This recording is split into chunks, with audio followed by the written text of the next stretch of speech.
Oggi all'hotspot dell'isola visita del ministro Piantedosi e della commissaria europea Jo Gwendson.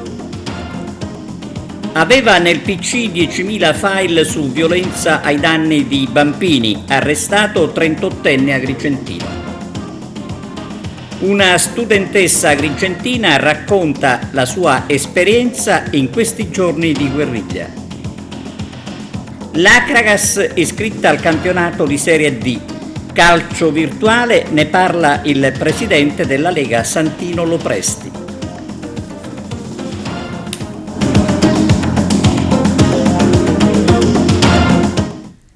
Buongiorno da TVA Notizie. Apertura dedicata oggi alla visita del ministro degli interni Matteo Piantedosi e della commissaria europea Jo Gwendson all'hotspot di Lampedusa. Arturo Cantella. Il ministro dell'interno Matteo Piantedosi e la commissaria europea agli affari interni Vila Johansson sono arrivati oggi a Lampedusa, con loro anche il commissario straordinario per l'emergenza all'immigrazione clandestina, il prefetto Valerio Valenti. La delegazione ha visitato l'hotspot incontrato in Brecola, dove il capo del Viminale e la commissaria europea agli affari interni vogliono rendersi conto personalmente sulla situazione nella struttura di primissima accoglienza che al momento ospita oltre 500 persone. Da qualche giorno di stop dettato dal maltempo e dal mare mosso sono intanto ripresi gli sbarchi. Nelle ultime ore si sono susseguiti diversi approdi, una cinquantina di migranti ieri sera, tra cui donne e un bambino, e 41 nella notte, una sessantina questa mattina intorno alle 9, in buona parte partite dalle coste tunisine. La gestione del fenomeno migratorio è una sfida molto importante. L'Italia vede l'Europa concretamente al suo fianco, ma questa sfida ci impegnerà nei prossimi mesi e anni perché non esistono soluzioni immediate. Così ha detto il ministro dell'interno Matteo Piantedosi in conferenza stampa a Lampedusa. Stiamo costruendo qualcosa per consentire una gestione più ordinata del fenomeno di contrasto all'ignobile traffico di esseri umani, ha continuato Piantedosi. L'Europa darà un maggiore sostegno finanziario, ma non basta, serve una legislazione più incisiva. Pochi giorni fa a Lussemburgo c'è stata una svolta con una prima parte di una legislazione. Abbiamo raggiunto un supporto stabile, con qualche eccezione. Nessuno Stato europeo deve essere lasciato solo. Se uniti siamo molto forti. Il nostro accordo, ha affermato Piantedosi, è un passo avanti, una legislazione solida che ci dà una base solida per dare una risposta comune. Questo quanto affermato dalla Commissione europea agli affari interni Johansson in visita all'hotspot di Lampedusa, accompagnata dal ministro dell'interno Matteo Piantedosi. Violenze sui bambini, nel computer di un agrigentino scoperti 10.000 file. L'uomo di 38 anni era stato condannato e finito già in carcere per abusi su minori. Adesso il ritorno in cella. Un uomo di 38 anni è stato arrestato dalla polizia in flagranza di reato in provincia di Agrigento in quanto trovato in possesso di un'enorme quantità di file riproducente scene raccapriccianti di violenze sessuali in pregiudizio di bambini, alcuni dei quali in tenera età. L'indagine è stata condotta dal personale della Polizia Postale, del Servizio Centrale di Roma e del Centro Operativo per la Sicurezza Cibernetica di Palermo. L'uomo, già in passato condannato e detenuto per abusi su minori, era stato segnalato nell'ambito della cooperazione internazionale di polizia e gli approfondimenti investigativi si sono inseriti nella costante attività di contrasto alla produzione, diffusione e condivisione di materiale pedopornografico attraverso internet, svolta dalla specialità in collaborazione con le polizie e le agenzie straniere impegnate nella lotta al cibercrimine, oltre che con Europol ed Interpol. Le indagini sono state coordinate dalla Procura di Palermo, che ha disposto la perquisizione in casa della persona di 38 anni durante la perquisizione informatica eseguita sui dispositivi rinvenuti nella disponibilità dell'indagato, nonché nei cloud utilizzati per la conservazione dei contenuti illeciti. È stato rinvenuto, sottolineano gli investigatori, un ingente quantitativo di materiale prodotto usando violenza su bambini in tenera età, stimabile in più di 10.000 file tra video e immagini. Greta Messina, una giovane agrigentina raggiunta telefonicamente da Arturo Cantella a Parigi, dove studia, racconta come sta vivendo questi giorni di guerriglia. Greta Messina è un'agrigentina che vive a Parigi e che da diversi giorni sta vivendo questo clima di guerriglia urbana. Greta, allora, come si vivono questi momenti e come stai, anche passando la giornata? Si respira un'area di forte tensione e di ansia data principalmente dal fatto che non si può uscire. Ci hanno fortemente sconsigliato di lasciare il campus. Non possiamo accedere ai mezzi pubblici proprio perché da martedì a questa parte hanno messo un coprifuoco dalle 21 alle 6 del mattino in determinate zone di Parigi, compresa Nanterre, dove vivo io in questo momento, e quindi non si può andare nelle zone principali di Parigi. E si può uscire dunque soltanto per comprare i beni di prima necessità e consideri che sono uscita soltanto per un'ora l'altro giorno per andare a fare la spesa e quando sono tornata ho scoperto che dei ragazzi erano entrati alla Lidl con i fuochi d'artificio minacciando di gettarli sulla gente e di far prendere fuoco al supermercato e niente, quindi si respira un'area di forte tensione e angoscia. Al momento tu vivi in un campus, dove ci sono altri colleghi, come vi state organizzando anche in questo senso?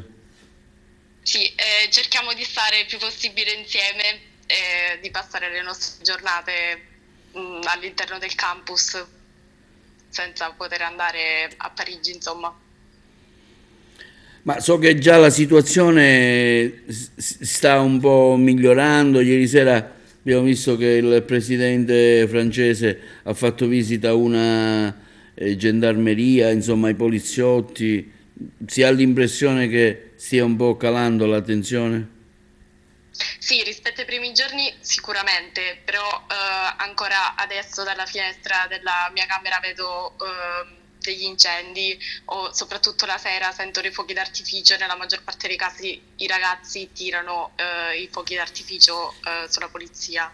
Lei continuerà a restare lì a Parigi o ha intenzione di rientrare magari in attesa che la situazione si stabilizzi? No, oggi ho deciso di rientrare in Italia dopo una settimana di ansia e insomma non ce la faccio più a stare a casa.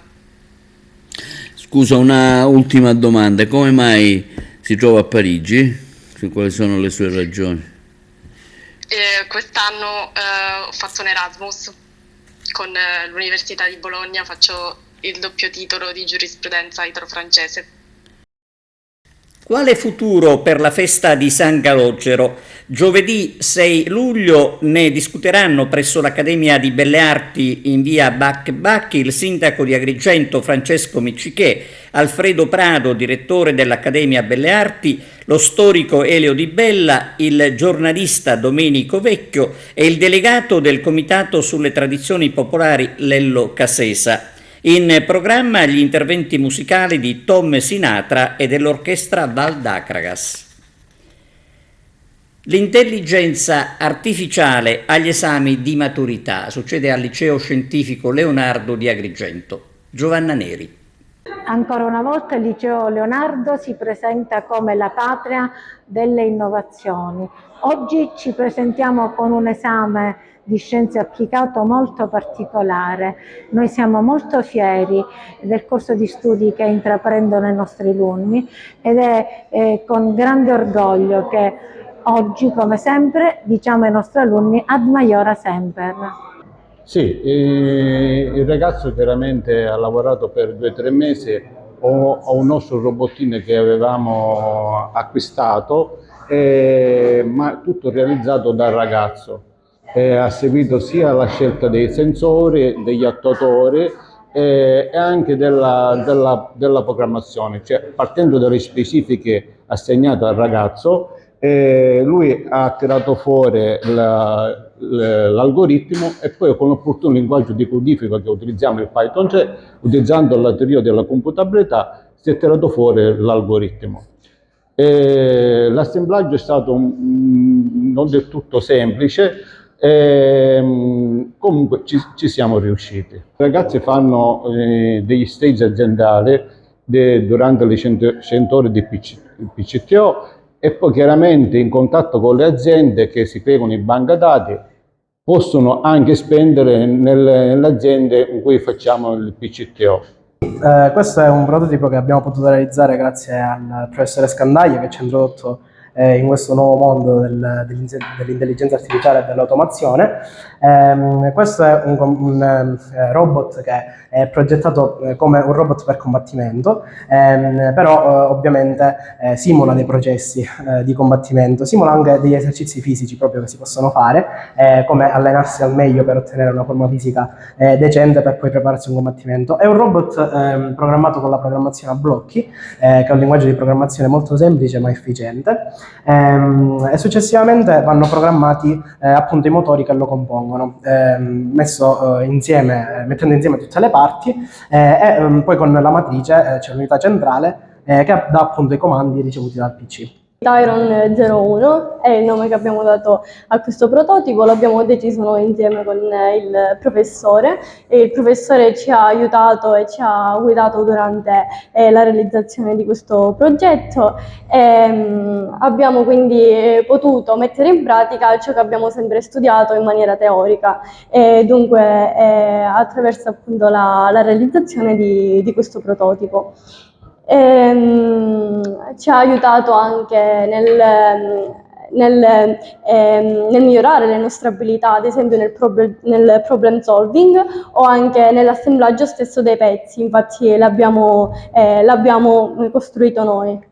Grazie al corpo docenti e al professore Scandaglia in particolare abbiamo potuto approfondire appunto il mondo dell'automazione e dell'intelligenza artificiale, soprattutto grazie anche al laboratorio di robotica e alla preside che ovviamente ha messo a disposizione tutto questo, ci ha dato le indicazioni per poter continuare appunto verso questo percorso e per me ha significato tanto. Anche stimolante è stato il fatto di poter lavorare in gruppo e infatti durante questi anni, anche attraverso gli altri laboratori, gli altri progetti di robotica che abbiamo fatto con il professore, abbiamo potuto mettere in pratica questa capacità appunto di poter lavorare in gruppo e di poterci coordinare tra di noi. Dopo la Toscana e la Sardegna, domani, lo ricordiamo, sarà testato in Sicilia il sistema di allarme pubblico. Alle 12 su tutti i cellulari arriverà un messaggio di test. È importante rispondere alle domande del questionario disponibile sul sito www.alert.gov.it al fine di segnalare eventuali malfunzionamenti. Questo è un messaggio IT Alert, il sistema di allarme pubblico che una volta operativo invierà messaggi in tempo reale nelle aree interessate da gravi emergenze.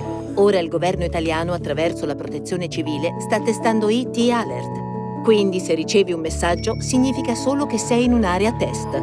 Per fare la tua parte, clicca sul messaggio, entra nel sito e compila il questionario. IT Alert, il sistema nazionale di allarme pubblico. E a proposito del sistema di allarme pubblico di domani alle 12, la popolazione di Messina lo ha già sperimentato. Vediamo quando. È una novità, anche se in questa provincia comunque diciamo che l'abbiamo già sperimentata, in particolare lo scorso anno nell'isola di Vulcano. Lì è stata proprio la prima in assoluto sperimentazione di questo nuovo sistema con cui noi avvisiamo i cittadini per una eventuale situazione di emergenza da gestire. Chiaramente è un sistema che deve essere collaudato, infatti già ci sono stati delle delle sperimentazioni in Toscana e in Sardegna, tra qualche giorno il 5 tocca alla regione siciliana, si proseguirà poi in tutte le altre regioni italiane. Il sistema è semplice, ci arriva sul cellulare una notifica, ovviamente in questo caso ci sarà scritto esercitazione, per cui i cittadini non si devono preoccupare. L'esigenza però è quella di dare quanta più informazione possibile, perché è chiaro che il cittadino medio immediatamente si renderà conto, però abbiamo anche degli turisti, questa è una stagione turistica, quindi bisogna far capire anche ai turisti diciamo che si tratta di un sistema sperimentale. Se vogliono collaborare ci devono cliccare sopra e riempire il questionario allegato, e quello, diciamo, consentirà al Dipartimento Nazionale di Protezione Civile di poter naturalmente verificare a quante persone sia, diciamo, arrivato il messaggio e soprattutto di capire, diciamo, gli effetti della comunicazione messa in campo. Dono del Lions Club Valle dei Templi a Don Angelo Chillura, direttore della Biblioteca Lucchesiana. Vediamo di che si tratta. Abbiamo consegnato alla presenza della nostra presidente di zona, la dottoressa Mariella Antinoro, e del nuovo presidente del Lions Club Valle dei Templi, abbiamo consegnato questa targa Braille per gli ipovedenti a Monsignor Angelo affinché venga collocata all'interno della Biblioteca Lucchesiana. È un piccolo dono che noi vogliamo fare, che permetterà alle persone ipovedenti e non vedenti di poter capire qual è il luogo e l'importanza del luogo in cui si trovano. Ecco, certamente questa iniziativa manifesta, riflette l'attenzione che il territorio agrigentino, in modo particolare il Lions, ha per questa istituzione di grande prestigio. La Lucchesiana esiste da 260 anni quasi ed è stata sempre un punto di riferimento per la cultura e gli studiosi del territorio, e quindi questa targa rivela l'attenzione per la Lucchesiana, e certamente è un momento dopo la consegna di questa targa. Io mi auguro che ci siano altri momenti di sostegno, perché, come è scritto nella parte conclusiva della targa, la Biblioteca Lucchesiana fu donata agli agrigentini. È un pensiero che io frequentemente ripeto, è che la titolarità morale della biblioteca appartiene agli agrigentini. Ecco, per questo io spero, mi auguro che l'attenzione degli agrigentini possa crescere, ma ci sia anche un sostegno concreto nei confronti di questa istituzione che nel corso degli anni ha manifestato la sua fragilità. Ecco, per questo, in preparazione al 2025, quando noi vivremo tante iniziative e tante attività per la capitale italiana della cultura, ecco, vogliamo prepararci con tutte quelle attività che sono così collegate, confacenti con la finalità. Restiamo in tema. Giacomo Cortese è stato nominato presidente della 10ª circoscrizione del Lions Club di Ribera, il servizio. Per l'anno sociale 2023-2024 il governatore del distretto Lions, avvocato Daniela Macaluso, ha nominato l'avvocato Giacomo Cortese del Lions Club di Ribera presidente della 10ª circoscrizione. La nomina è stata ufficializzata il 1° luglio di quest'anno. La 10ª circoscrizione si estende per l'intera provincia di Agrigento ed è suddivisa in zone denominate 26, 27 e 28 che racchiudono i 14 club Lion presenti nella provincia di Agrigento, che contano oltre 500 soci iscritti. Il presidente di circoscrizione, avvocato Giacomo Cortese, in quest'anno sociale dovrà coordinare e supportare le attività delle zone e dei club presenti nella circoscrizione. E anche il Rotary Club di Agrigento ha un nuovo presidente. Si tratta di Giuseppe Lamendola. Passaggio di testimone alla guida del Rotary Club di Agrigento, l'uscente Salvatore Attanasio lascia il collare al nuovo presidente Giuseppe Lamendola. La cerimonia si è svolta domenica scorsa presso il Madison di Realmonte. Dopo una sintesi dei lavori svolti dal presidente uscente Attanasio, è stata la volta dell'insediamento del nuovo presidente, che ha relazionato sugli obiettivi sociali del club che vorrà raggiungere nel corso del suo mandato, grazie anche al direttivo che collaborerà nel corso dell'anno sociale. Gli obiettivi sono quelli di fare tanto service a favore delle persone che io qualifico, ahimè, svantaggiate nel nostro territorio. Ce ne stanno tante, non mi riferisco soltanto ai diversamente abili, ma anche alle persone meno abbienti. Quindi ci saranno non soltanto dei caminetti per portare così a conoscenza la collettività di queste problematiche, ma faremo anche delle attività concrete per poter dare soddisfazione a queste persone, ai meno abbienti, con raccolte alimentari, con degli eventi anche teatrali di raccolta di beneficenza, e lo stesso faremo per i disabili. Regaleremo loro sedie job, ombrelloni, sedie sdraio per l'estate, metteremo a loro disposizione anche un istruttore, un bagnino istruttore, poi cos'altro? Faremo anche omaggeremo un circolo del tennis molto conosciuto in città, di 2 sedie jobs per consentire ai diversamente abili di continuare a giocare a tennis, perché ce ne stanno di veramente bravi, così mi dicono. Tante poi saranno le occasioni per portare i progetti distrettuali del nostro governatore nelle scuole. Saranno veramente tanti gli incontri nelle scuole, dove parleremo innanzitutto del pesce azzurro, delle sue qualità organolettiche, e poi ci sarà il tema della gentilezza, sarà sviluppato da quelle scuole che vorranno partecipare al nostro premio annuale di Mineri. Ci dovrebbe essere anche un'altra occasione con un grande personaggio, un grande scienziato del nostro territorio, che metterà la sua esperienza a disposizione non soltanto delle scuole, ma pure del club e di tutti coloro che vorranno intervenire. Un'altra cosa che ho a cuore, perché molti sanno che la mia vera passione è la musica, è quella di dare il giusto merito a un personaggio agrigentino che ha avuto un seguito anche a livello nazionale, che probabilmente non è stato la cui valenza, soprattutto nella nostra città, forse non è stata pienamente ancora riconosciuta.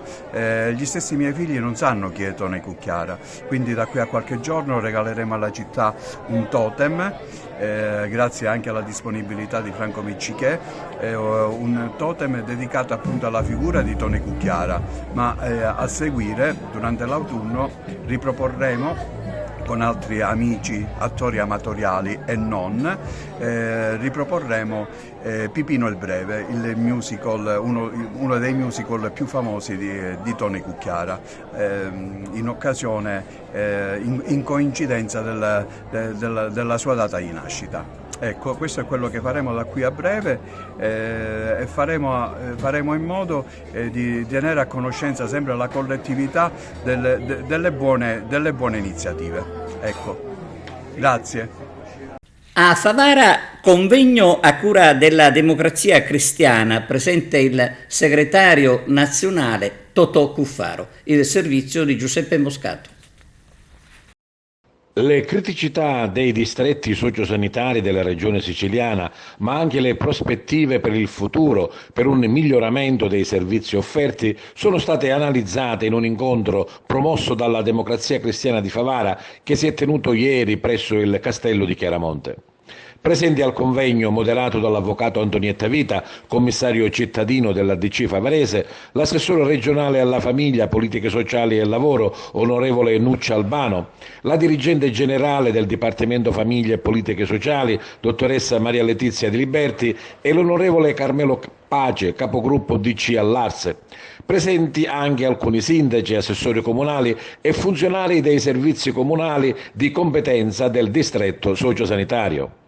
Intanto voglio ringraziare Antonietta Vita, commissario cittadino della Democrazia Cristiana, perché ha voluto questo incontro, e ringraziare Nuccia Albano, la dottoressa De Liberti, perché è un incontro molto caldo, molto acceso. Capisco gli animi, perché il beneficiario finale, che poi è l'individuo, solitamente la persona debole, da troppo tempo i finanziamenti non arrivano a destinazione. È un meccanismo che si è inceppato, e se oggi noi abbiamo accettato questo incontro è perché conosciamo la problematica, ma soprattutto vogliamo trovare insieme ai territori una soluzione. Siamo nella fase della programmazione. Parlare con le istituzioni, con i sindaci, con gli assessori, parlare con le associazioni, parlare soprattutto con le persone che poi alla fine dovranno usufruire dei finanziamenti regionali che molto spesso non arrivano, è una formula per arrivare ad una soluzione. Noi ci siamo, stiamo mettendo la faccia e speriamo che da qui a poco possiamo dare anche delle risposte significative a chi di dovere.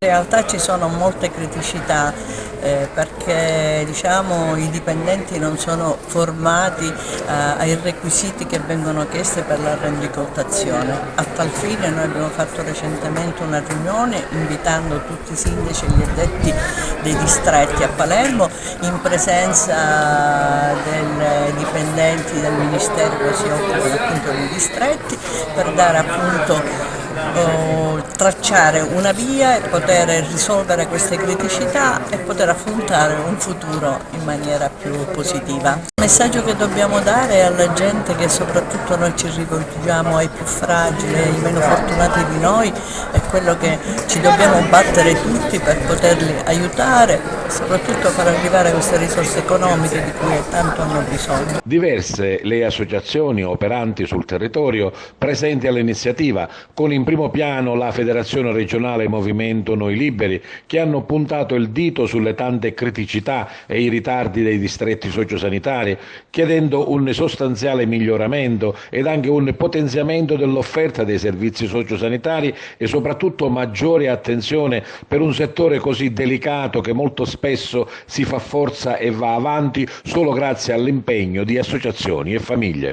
Il sistema oggi impedisce ad una presa in carico delle persone con disabilità gravi. Il distretto con questo sistema che c'è in atto oggi non è nelle condizioni di farlo, perché non è possibile con questi stralci di decreti, di assegnazioni di riparto, senza una vera programmazione di un'assegnazione di contributo economico destinata alla persona, perché noi non possiamo continuare ad avere prima le risorse e poi individuiamo il tuo bisogno. Allora da dove partiamo? Partiamo da un dato concreto, perché qua ci sono moltissime famiglie che vivono quotidianamente questa difficoltà. È inutile che ci giriamo attorno sulle 1000 anche articoli legislativi che possono essere recepiti o no. Viviamo nel concreto. Nel concreto cosa stiamo vivendo? Facciamo una domanda, una richiesta per l'accesso per un riparto che arriva. L'anno scorso le persone disabili gravi hanno dovuto fare 4 richieste per accedere a 4 riparti dello stesso fondo. Ci sono state all'Aspe di Agrigento alcune stabilizzazioni di personale che arrivano dopo la manifestazione sulla sanità del cartello sociale, ed è proprio il cartello sociale che interviene con una nota a proposito delle stabilizzazioni. Vediamo. La firma dei contratti è avvenuta dopo la manifestazione che ha portato in piazza quasi 3.000 persone dopo un percorso lungo e tortuoso che ha visto muovere i primi passi nei primi giorni del mese di gennaio scorso, cioè 6 mesi fa, La presenza dei sindaci e di tanti cittadini della provincia che hanno raccolto l'appello del cartello sociale a difesa della sanità pubblica ci fa coltivare l'ambizione che sia stata determinante per accelerare le procedure che hanno consentito questo primo importante risultato. In verità, considerata la straordinaria partecipazione alla manifestazione del 17 giugno scorso, la presenza di numerosi primi cittadini, ci saremmo aspettati un gesto spontaneo e unilaterale da parte del commissario straordinario dell'ASP, Zappia, per provocare un incontro nel quale fare il punto sulla situazione ai livelli occupazionali dell'assistenza sanitaria nella nostra provincia.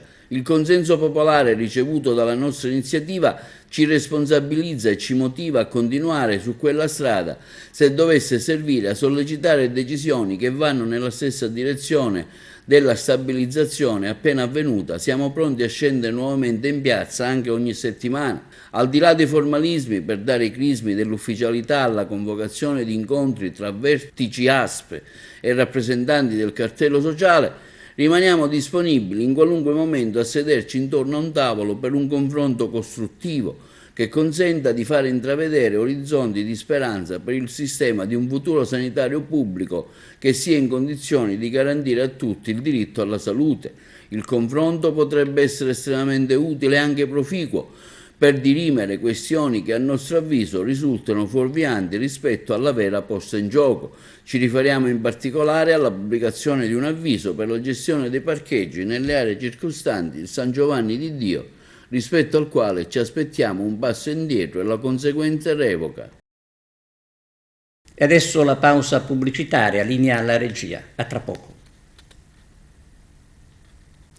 Giovedì sarà presentata al comune di Realmonte la seconda edizione del premio Scala dei Turchi Dina Russiello. C'è l'intervista a Pascal Schembri. Pascal Schembri, è tutto pronto per la seconda edizione del premio letterario Scala dei Turchi Dina Russiello. Sì, è tutto pronto, infatti giovedì dopodomani facciamo la conferenza stampa per annunciare il nome dei premiati. Quest'anno abbiamo dei premi letterari, dei premi alla carriera e dei premi di onorificenza.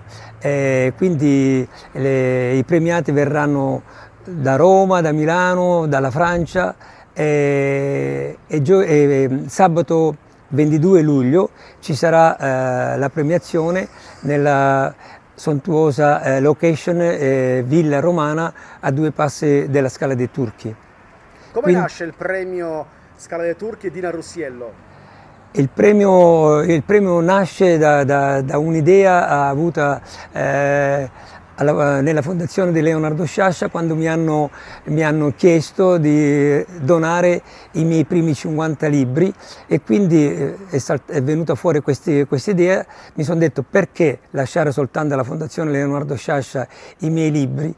E così ho creato questa associazione Casa del Libro Pascal Schembri a Realmonte per lasciare al mio paese questa associazione che l'anno prossimo diventerà fondazione. Infatti ho comprato una casa nella piazza di Realmonte, piazza Umberto I al numero 39, che sarà la sede definitiva dell'associazione culturale Casa del Libro Pascal Schembri.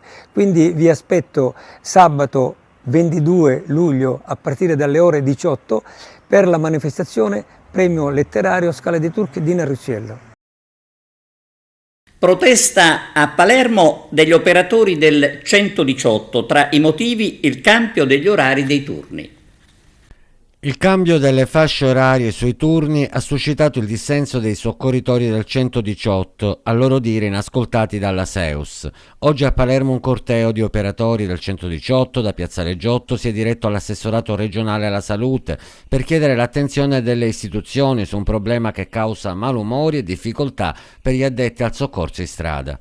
La nostra protesta è incentivata soprattutto sugli orari, sui buoni pasto, che molto probabilmente è una cosa già dovuta che ci dovranno dare, e sul tempo tuta. Per quanto riguarda gli orari, nell'ultima seduta che abbiamo avuto in assessorato, l'assessorato ci aveva propinato una situazione, ma a quanto sembra non è stato trovato un accordo fra di loro e la SEUS. Oggi siamo qui per questo motivo, lo rimarremo fino a stasera, eventualmente domani riprenderemo il sit-in, perché sarà un sit-in permanente.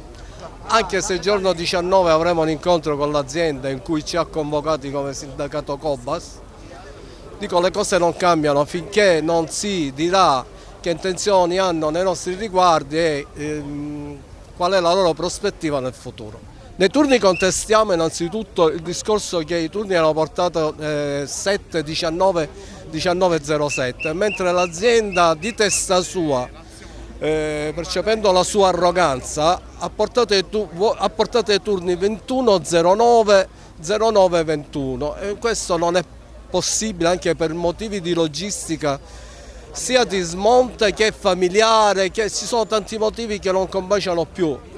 Dico, abbiamo accettato tante cose, ma questa proprio non può andare giù.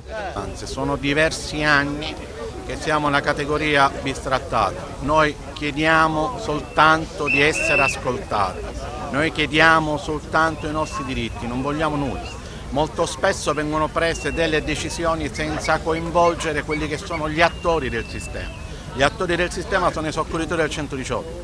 Cambiare gli orari e fare una turnazione dove dalle 7 del mattino alle 9, smontare da una notte, stiamo tutto il giorno in mezzo alla strada, tutta la notte in mezzo alla strada. Abbiamo chiesto la rimodulazione degli orari semplicemente per una situazione logistica e soprattutto sanitaria, perché dalle 7 alle 9 c'è un picco di chiamate. Siamo persone che dobbiamo aiutare, siamo persone che dobbiamo salvare vite. E siamo alla pagina sportiva, calcio, l'Acragas iscritta con largo anticipo al campionato di Serie D. Carmelo Lentini. Con largo anticipo la società biancazzurra, bruciando i tempi, ha sottoscritto l'iscrizione al prossimo campionato di Serie D. Il presidente Giuseppe Deni e il DG Graziano Strano hanno voluto togliersi immediatamente questa incombenza, per cui adesso tutta l'attenzione è rivolta alla composizione della prossima rosa di calciatori da mettere a disposizione del tecnico Marco Coppa e del suo staff. A proposito, sinora sono stati ufficializzati alcuni giocatori come Alfonso Cipolla, si tratta di una riconferma, poi c'è l'ex Etnea Takayuki Morimoto, attaccante giapponese classe 88 che dovrebbe arrivare tra qualche settimana. Inoltre il fantasista Mauro Veneroso, classe 96, ex San Cataldese, il difensore Ramiro Eceverria, classe 96, la scorsa stagione in forza al Città di Taormina, poi Gabriele Marrale, genovese di nascita, classe 2002, esterno offensivo di ruolo attaccante che giostra anche d'esterno. 5 elementi ai quali si è aggregato in queste ultime ore anche l'attaccante di origine calabrese Alfredo Trombino, un marcantonio dell'area di rigore, la scorsa stagione in forza alla Correggese in Serie D. Punta centrale di grande struttura fisica, Alfredo Trombino, classe 97, con la maglia del Morrone Cosenza ha totalizzato 35 reti nel campionato di eccellenza calabrese, attirando anche l'interesse di parecchie squadre di Serie D e Serie C. In passato ha vestito le maglie di Locri, Rotonda, ma ha giocato anche in Sicilia con il Paterno e il Gela. L'Acragas è riuscita a superare la concorrenza della società interessata al bomber calabrese e a portarlo in maglia biancazzurra. Ma non è finita, perché nella tarda serata di lunedì la società ha chiuso con un altro colpo grosso. Si tratta dell'ex calciatore di Serie A, il fuoriclasse argentino Cristian Ezequiel Lama, ex trequartista di Catania e Fiorentina nel massimo campionato di calcio italiano. Era ritornato in Argentina con il Rafaela dal campionato sudamericano. Lama, classe 86, ritorna in Italia per la terza volta dopo l'ultima esperienza in Serie C proprio con il Catania. Un calciatore di grandissimo spessore internazionale, capace di ricoprire anche il ruolo di centrocampista ed ala sinistra. Dal Città di Messina invece arriva un under di qualità e prospettiva che si è ben distinto nella scorsa stagione. Si tratta di Salvatore Lemura, etneo purosangue, classe 2003, cresciuto nel settore giovanile del Catania, ma che ha militato anche nella primavera del Genova. Per lui un passato anche con la maglia della Cireale in Serie D. per poi approdare al Trapani sempre in quarta serie. Il club granata lo ha poi dato in prestito al Taormina di mister Marco Coppa. Salvatore Lemura predilige giocare in mediana davanti alla difesa, ma si adatta benissimo in tutti i ruoli del centrocampo. Ma le novità non sono ancora finite e nelle prossime ore si attendono altri arrivi. Calcio virtuale, emozioni reali. L'attenzione della Lega Nazionale Dilettanti sul calcio virtuale, spiegata dal presidente Santino Lopresti. Calcio virtuale, emozioni reali. È questo il motto scelto dalla Lega Nazionale Dilettanti per descrivere e promuovere la Gaming Week che si è svolta nella Gaming Room dello Stadio Gran Sasso dell'Aquila. L'iniziativa, di carattere nazionale, è volta a promuovere l'e-sport con particolare attenzione per il calcio virtuale, al fine di mettere in luce le potenzialità che quest'ultimo può offrire alla società e all'ambiente sportivo. I vertici nazionali e locali della Lega, assieme alle associazioni e alle società che l'hanno resa possibile, all'interno della Casa Rossoblu hanno evidenziato l'importanza dell'iniziativa. Abbiamo ascoltato ai nostri microfoni il presidente della commissione della Lega Nazionale Dilettanti e-sport calcio virtuale, Santino Lopresti. Quali sono i valori che porta l'e-sport nel mondo del calcio? I valori sono molto semplici, noi abbiamo deciso di entrare in questo campo, il presidente Abete ha creduto fortemente in questo, quindi proseguendo un impegno che già c'era stato, perché questo sport mantiene intatto i valori del calcio reale, quindi del calcio a 11, quello dello stare insieme, quello della socializzazione, perché anche questo, gli sport della LND sono 11 contro 11, quindi mantiene la squadra, mantiene lo stare insieme, seppur non come avviene nel calcio reale, quello di stare nello stesso luogo, perché voi sapete che gli 11 della squadra che gioca in campo reale stanno tutti nello stesso luogo. Qui invece no, ormai l'amicizia in luoghi diversi, anche lontanissimi, è una normalità, non è più un'eccezione. Bene, quindi 11 contro 11 abbiamo voluto mantenere questo che mi pare importante. In più, se un ragazzo che non può per motivi diversi andare in un campo reale, che so se penso alla disabilità, alla capacità di non deambulare, agli impegni che io sono impegnato per cui non posso andare su un campo, bene, perché mi devo privare, ho la passione del calcio di giocare? Bene, è tutto, grazie per la vostra attenzione e arrivederci.